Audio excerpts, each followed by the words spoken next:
Well, it's been obvious for a while now that investors were shunning many euro area bonds, but Germany unable to shift 6 billion euros worth of 10-year bonds. Not a good sign.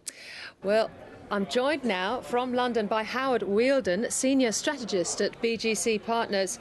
Howard, I see the FTSE has just marked its longest losing streak since 2003. You've come back a little bit today, but this failed German bond auction, what does it say for other European nations that may be trying to refinance their debt over the coming weeks?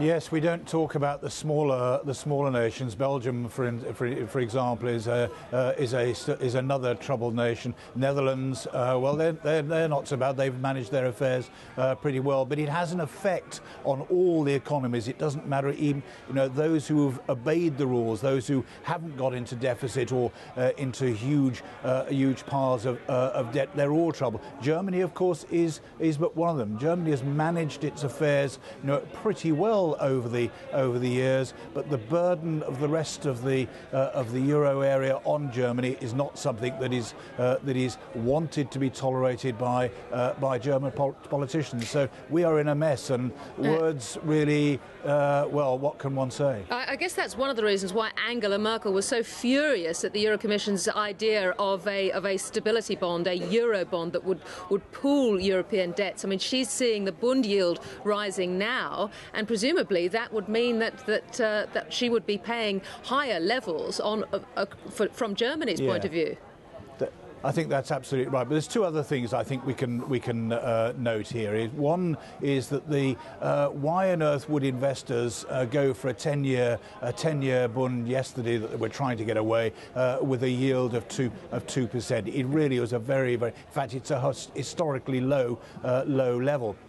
There isn't really anything in it for investors. And remember, we're talking about a 10-year Bund here. Now, at the other end of the scale, the short bunds in Germany, well, demand for them is absolutely massive, and that's why they've essentially gone into a negative yield. So there's a message in that for the German leadership. I think the other thing is that the Bund idea, well, Germany will come round to it. They will have to. Every single solitary piece of this jigsaw, Germany has argued, they've actually capitulated and given in as time has gone on. I don't think the Bund idea, the Euro Bund idea, it will be any exception. I think they will go with it. Right. Well, of course, we've got this big meeting in Strasbourg today between Angela Merkel, Nicolas Sarkozy, and Mario Monti, Italy's new techno chief. That's to discuss austerity measures. How do you think that's going to go?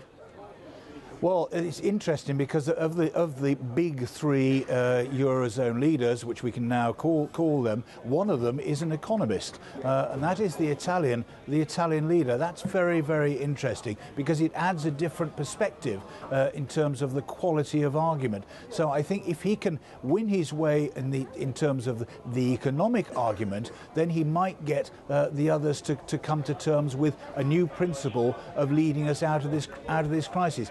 The bottom line problem with this is lack of leadership. We need leadership in the Eurozone. We need leadership in the EU. There just aren't the people there that are able to do it. Super Mario's got to do something, hasn't he? Because those yields, those Italian yields, are up again at 7%. He's got to bring them down somehow. Well, he has got to bring them down, but I mean, to use the old cliche, I'm afraid Rome wasn't built in the day, and I apologise to any Italians for saying that. But it is true. We've got to give them some space. We've got to give them some time. He knows what he wants to do. He knows the new austerity measures, probably 10 times those that were put in by his predecessor in the closing days of his administration. He knows what's got to be done, but he has to be able to sell it to the political opposition in Italy. I'm sure he will do it because this is a national emergency for Italy. Briefly, Howard, the financial transaction tax, Britain is the one outstanding recalcitrant. Do you think it's going to happen?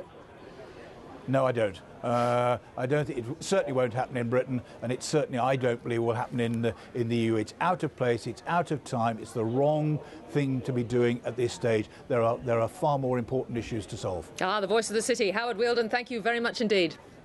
My pleasure.